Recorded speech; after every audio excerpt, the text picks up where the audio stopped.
So in this video, we will be doing using non-square matrices to do a projection. So my question asks me, assume sun rays coming in at a direction for a projection of s hat equals 4 over 13, negative 3 over 13, and negative 12 over 13. And it wants us to construct a matrix using our r equals 6, 2, and 3. So, and then it wants us to give the coordinates of r. So I'm looking at this, and I just know the coordinates, so I'm only going to have an x and a y. So you do not want to start, even though it tells me to construct a matrix to solve this problem, that's not going to be my final answer. So it's very important that we read the problems in advance to make sure we are doing them correctly and we have the correct answer. That is if your professor or teacher gives you something that is a write-in and not multiple choice. So first off, it wants us to construct a matrix A.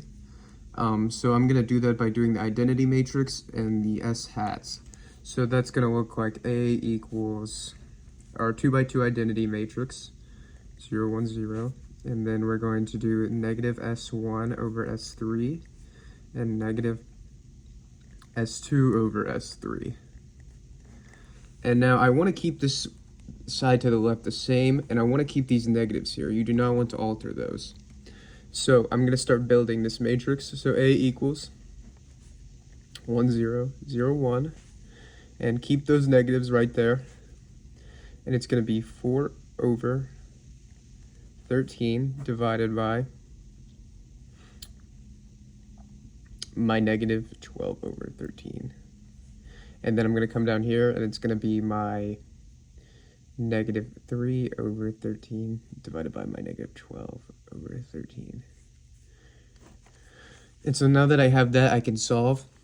So my A, and I still want to keep everything to the left, my 2 by 2 identity matrix to the left, okay?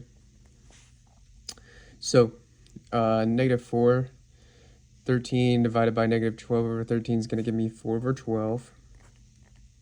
I mean 4 over 12. And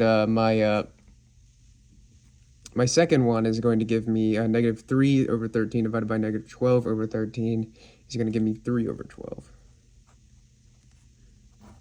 And from there, I can use this to simplify, so keep it the same, because I think writing everything down helps you see that I'm still keeping everything the same. I'm not altering something in my process, so if I make a mistake, I can go back up and solve it. So 1, 0, 0, 1. And then I have that'll simplify to 1 over 3 and 1 over 4. And so now that I have these matrices, I can now start solving for r prime, which is the second part of my problem. So I'm going to go to write this down. So my r equals 6, 2, and 3. And now we're going to solve for r prime. So our r prime equation is r prime equals a times r. And you can write that as that. So now I'm going to go to my r prime, and let's write everything down. So keep that identity matrix the same, not altering anything in there. 1 over 3, 1 over 4. And we're going to multiply by my row, 6, 2, and 3. So as I can see now, I have everything set up, and now I just have to solve. So I'm going to write all these down, but you can do them in your head if you're more confident doing it that way. But so my row 1 is going to equal, you're going to do 1 times 6 plus 0 times 2 plus 1/3 times 3.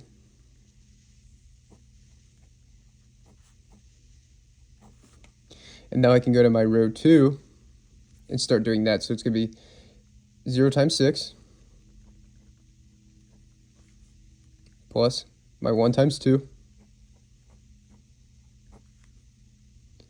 plus my 1 over 4 times 3.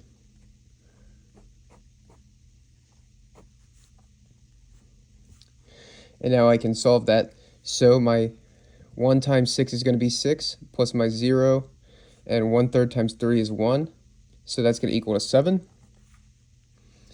My 0 times 6 is 0 plus 2 plus 1 over 4 times 3 which is essentially 3/4.